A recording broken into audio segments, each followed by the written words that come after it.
Welcome to Shift, a college admissions ACT and SAT podcast for a changing world.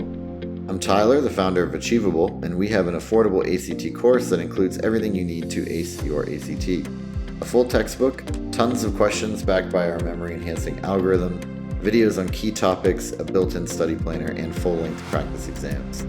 You can get a free trial by going to achievable.me, and if you like it, use the code podcast to get 10% at checkout. Now, let's get started. Today we've got Nat Crawford from Improve Your English back with us. Really excited to have you back, Nat, and I'd love if you could just introduce yourself for people who haven't heard your episodes before. Yeah, sure. Happy to. So my name is Nat Crawford. I did my undergraduate work at the University of Chicago. I did my graduate work at Stanford in the Department of English in the PhD program. After that, I went and taught in high school for 4 years. And then after that, I started private tutoring, which I've done for many years. And I've been a teacher in Silicon Valley for students, helping them with test prep and with English more generally, basically for the last 20 years now, and also helping them with college. So it's been a real pleasure working with some of the most talented students you're going to find anywhere in the world, really, here in Silicon Valley.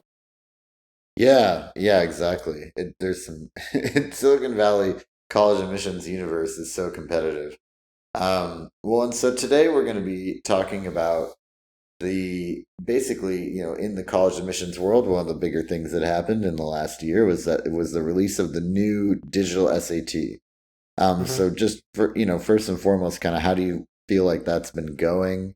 What feedback are you hearing from your students? And I'd love to talk about kind of what it means after that. Yeah, sure. And there's there's obviously implications for the ACT as well, Hmm. which I'll certainly be sharing my opinion on too. So there's the new digital SAT, and one of the I've actually been through and I've taken the practice new digital SAT that the College Board handed out, and one of the things, I focus on the reading section, but I went through the math problems as well. There's a couple of big changes. First of all, one of the changes is that the overall test is now shorter. And Hmm. that's because the College Board has set it up so that they can determine your score by having you do only some of the problems instead of all of the problems that one typically does. So I don't know the details of how they do it. I think it would be hard to explain, this in conversation. But what it amounts to is that the strong students no longer have to do the easy problems, and the weak students no longer have to do the hard problems, so Hmm. that each of those students can have a shorter test and get, ideally, presumably, according to the College Board, get the same grade that they would get, the same score that they would get if they had taken the old full length SAT. So that's the probably the most significant change from the perspective of the students is the shorter amount of time they take the test. Got it. Well, and that is, I feel like, from what I've heard from other people, that's like a major selling point, right? Like students want the shorter test. The question is the shorter test like actually easier, or is there just a perception that it's easier because it's shorter? Right. This is the thing. It really is. Okay. So in one sense, yes, it's easier, right? So a student can take the test, and after the test, the student will be less tired.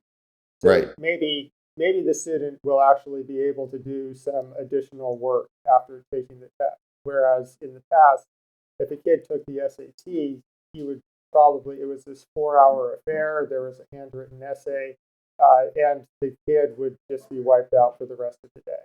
Hmm. So in that sense, it will be easier for the student. It will be less work, and there will be, like they might consider it to be better for them as a test, right? So there's that. Now, of course, the SAT is, as far as the scoring goes, the SAT is graded on a curve, and as we know from, like from stuff that's graded on a curve, if the SAT is easier for one person, it's easier for everyone. And that Hmm. means that there's no real score benefit from taking a so-called EDU test. So, all right, yeah. So there's that. Right. Yeah. So, I mean, at that point, do you feel like, I mean, essentially, maybe it's just the tiredness aspect, but do you feel like people are enjoying the new SAT? Well, it's really, I haven't talked to a lot of students who've actually done it yet, right? So it's the first one's going to be in March, and so we will get a bigger sample size at that point. Students who have taken the new SAT. There's certainly, I've read reports about it, and there are students who are saying, like, oh, it was an easier test. I was much happier that we were able to do this. But like it's hard to say. I think the big thing is just going to be results. And you can't really separate how students feel about the test when they take it from the results that they get a few weeks later. So that's Hmm. going to be the important. Yeah. Yeah, I've heard, and I don't know, this feels anecdotal. I believe there was one digital SAT that already happened. And I've heard, like, just in the tutoring worlds that I am in, people say that they feel like the scoring was just a hint generous on the new digital SAT. And I wonder if that's maybe a tactic to kind of get people to switch over. I don't know. Well, but the question is, I'm not sure how that would work exactly. And now I heard Right, that as well. exactly. Yeah. Yeah, I heard that for one of the more recent SATs. Actually, someone said that at her school, at least, that all her friends seemed to think that the SAT that they took was easier for some reason, and they all got pretty high scores on it. So the with the if the new digital SAT results in certain students getting higher scores, it will be interesting to think about, like what the characteristics of those students are that leads them Hmm. to get higher scores, right? Right. Well, and also that's the other thing too. This is all supposed to be graded on a curve, or at least in the context of all the other grades, right? So they can't actually boost everybody's score, really. Right. Yeah. Exactly. Right. So if some student, let's just say more students from a particular high school in Silicon Valley get a higher score, presumably there are students from another high school in California who are getting a lower score. And why would that be? I can think of a few reasons, right? So, Hmm. or at least one reason comes to mind right now. So um, it, it it could be that, so one of the ways that the new SAT is different is that each of the questions requires looking only at a single page of information. Okay. Right. Yeah, the So reading you, comp doesn't have you go back and forth between like a big passage, exactly. right. And there could, and so, and I think that there was always a little bit of, especially with the digital format of the test, where, like studies have shown that pencil and paper work is a little bit better for students' reading comprehension. Hmm. And certainly, paper-based reading is better for students' reading comprehension because you have these visual cues in the physical layout of the page Hmm. that students use to help them understand things. And then it's all the more important or all the more useful when you're taking a standardized test and you have to look at parts of the passage to find pieces of information, right? Hmm. So there was always a little bit of trickery sometimes with, like flipping pages back and forth and students getting lost in their thoughts and stuff like that.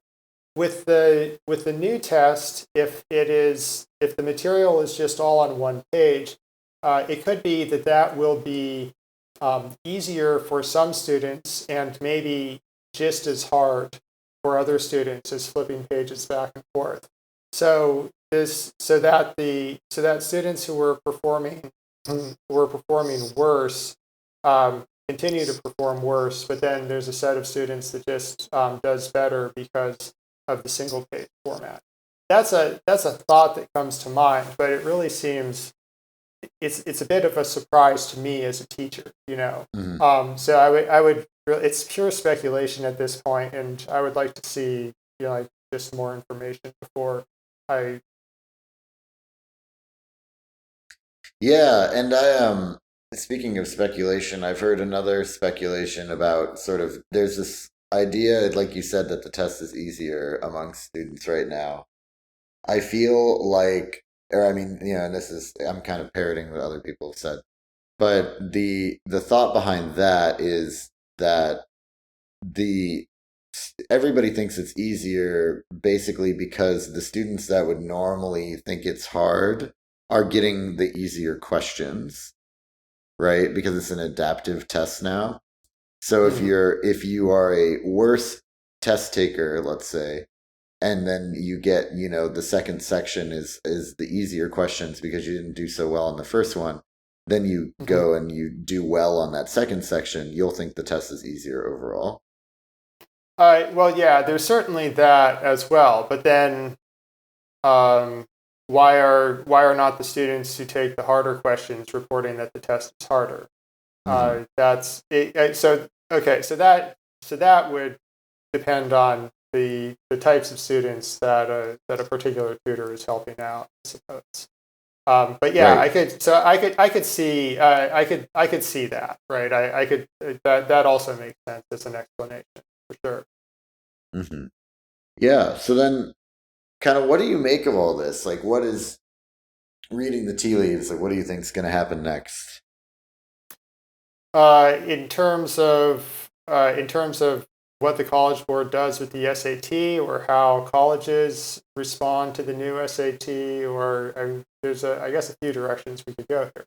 Yeah, I think let's start with the first one, right? Like, do you think that the College Board's like pretty happy with how things have rolled out, and what changes do you think that they'll make, if any? Well, yeah, so I'm sure they're happy with the all digital format because that gives them more control over the distribution of the tests. One of Hmm. the things that has been quite common about teaching SAT classes over the past, like 20, 30 years is that people get a hold of a College Board test, Hmm. like a paper copy of it, and um, put it online, and then like that gets used in SAT classes and reproduced. And so maybe the College Board feels like with the digital format, it'll be a little bit easier to hold on to their intellectual property. I don't Hmm. I don't know if that's actually going to be the case. China in particular is remarkably effective at getting copies of College Board material. In one case, even in advance, 1 year. Wow. But yeah, that's so. I think College Board is happy to have potentially more control over their intellectual property. Um, the like it'll save on printing costs for them, I suppose, Hmm. which might be a cost savings. There might be other savings in terms of scoring as well. Obviously, with no essay, there's no need to pay graders to grade the essay as well. I mean, Right. there's been no essay. There's been no essay for like a year or two at this point on the SAT. But like there's no essay on the digital essay. So yes, those are some of my initial thoughts here. Hmm. Um, yeah. Yeah. So then now that the test is shorter, right? And the idea, obviously, College Board is going and telling everybody that this test is um, pedagogically exactly the same sort of validity as the old one, right? And I mean, Mhm. just for the listeners, like the idea why this would be controversial is, essentially more questions is more data points, so less questions is less data points, and you're still coming up with a score that you're saying is a definitive score based on less data. Mhm. So do you feel like, overall colleges have kind of rolled with it? Have you heard any concerns, or do you have any thoughts about that? I have not heard colleges having concerns about the new SAT. I think that those so like what we usually see, sometimes you have to read between the lines, right? So um, and there's a bigger issue here because of the recent like news article on how the SAT, at least in the past, has done a better job at predicting student success in college than high school GPA. But that's something we can maybe talk about in a moment. Mhm. What I think is kind of interesting about colleges and the College Board is seeing this dance of adaptation between colleges and the College Board. And I'm going to talk about that in the context of the SAT essay that that the SAT used to do, right? So Mhm. the SAT used to require an essay, and then they stopped requiring it. And one of the reasons that they stopped requiring it, I'm pretty sure, is because colleges openly told their students, you don't need to submit your SAT essay. We're not going to look at your SAT essay score. Now, Mhm. why would colleges have done this? Colleges are full of people who they're professors and they love to study data and information and draw conclusions from it. And my my hypothesis here is that colleges were looking at student SAT essay scores and seeing no correlation between a high score on the SAT essay and writing ability when it came to college. Mhm. And this would be very easy to do. Like you just take 100 students, look at their SAT essay scores, have them take freshman composition, and then have the teachers evaluate the writing ability of the students. You could also do it, like overall, just by looking at a student's GPA in college.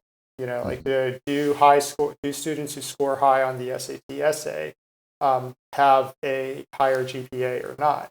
Now, I'm pretty sure that colleges determined that there was, again, no correlation between the high scores on the essay and writing ability in college. And so they just said, we're not going to take this seriously when it comes to admission. And then what we saw was that the SAT, the makers of the SAT, the College Board, decided to stop including the essay on the SAT. And Right. there might have been other reasons for doing that, right? It made the test longer, more tiring. Maybe on their end they saw that fewer students were taking the SAT because of the requirement of the essay. We might have seen that too. But it is a simple fact that many top colleges were telling students, we don't need to see your SAT essay. We're not interested. Right. Well, and frankly, it's probably a lot of work for them, like organizing all those essay graders and all that other stuff. So if Yeah, there's the that schools too. aren't using it, then might as well cut it, right? Right. Yeah, absolutely. And just for me as a teacher, like I remember once, like I think it was back in 2006 or something like that. I had a student who was one of my weaker writers um, in in the class I was teaching. Walk up to me and say, "Thank you so much for your help with writing. I got a 12 out of 12 on the SAT essay." And there were many other students who were much stronger writers who did not get 12 out of 12 on the SAT essay. Hmm. So I also think that the SAT essay was not really reflective of a student's actual writing. So I saw that myself. Yeah. Cool. That all makes sense. So then, I guess the last sort of question I have for you today is kind of how does this affect the admissions testing landscape, right? Like you mentioned the ACT a little bit. Yeah, I guess that's really kind of the other big dog in the room. So how do you think this kind of changes that composition going forward? yeah. So first of all, I think whenever a new version of the SAT comes out, students should plan to take both the SAT and the ACT. Hmm. Um, and one reason for that is that test success in test prep is really about practicing tests. The more practice tests you take, generally, the better you'll do on the test. And the ACT format is the same, and there's a lot of practice ACT tests available. So students have, like many ways to, I think, comfortably prepare for the ACT at this point. Hmm. That means that there's going to be a potentially, right? Potentially, there will be a higher likelihood of scoring higher on the ACT than on the SAT. The reason for that is that when there's a new format for the SAT, there's not a lot of practice material out there. Students don't get enough time, they don't have enough practice hours that they log taking the test. And so their scores can be lower as a result. So that's one. So that's one thing. I highly recommend to your audience that they do plan. If they were planning on taking only the SAT, they really should take the ACT as well this year, just to kind of make sure that they have the best chance possible at a high test score. That's one thought that I have here. Mm-hmm. Yeah, that makes a lot of sense. I mean, I think that in transition years, I mean, I've even had people just say, "Oh, well, you should just take the other test in a transition year." But I think taking both makes more sense, frankly, especially if you were planning on the SAT and then now you're faced with this decision. Might as well still take the SAT, but just like prepare for both. I'm curious then, just sort of, I guess this is my last question. I know I said it was the last question one question ago. But with the SAT going digital and going shorter, and those being, for lack of a better word, like pretty marketable changes, right, in terms of like the student population, I'm curious how the ACT is going to react. My personal bet is that by 2025, ACT announces a digital test that's also about the same as the new digital SAT. But that's just a guess. I have no inside information on that.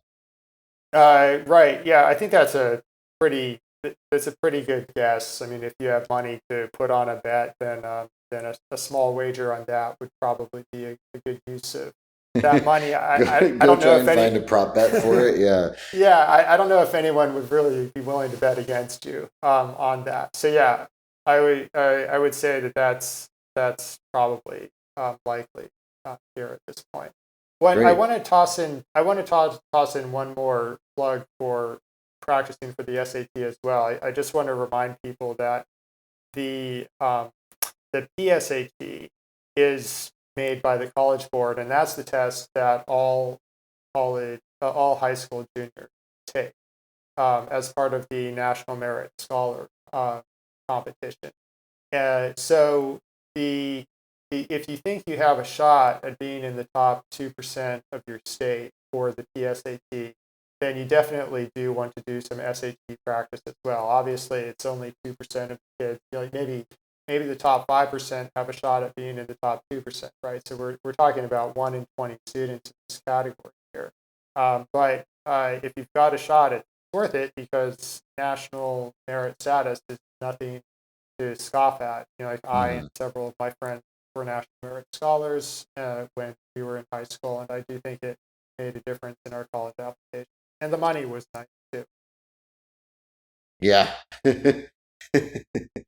It's nice, and it's also, I mean, at the end of the day, schools are always looking for an objective measure of like you versus the rest of the student body, and that's one of those things that sticks out on a resume. Yep.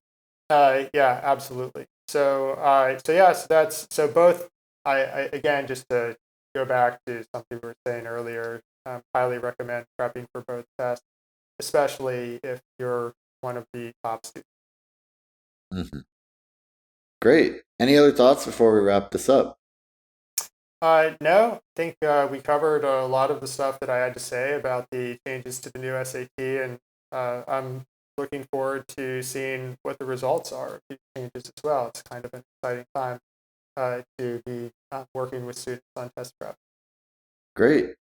Well, thank you so much. This has been Shift, a college admissions podcast for a changing world, hosted by Tyler from Achievable with Nat Crawford from Improve Your English. You can get a free trial of Achievable's ACT course by going to achievable.me, and if you like it, be sure to use the code podcast to get 10% off.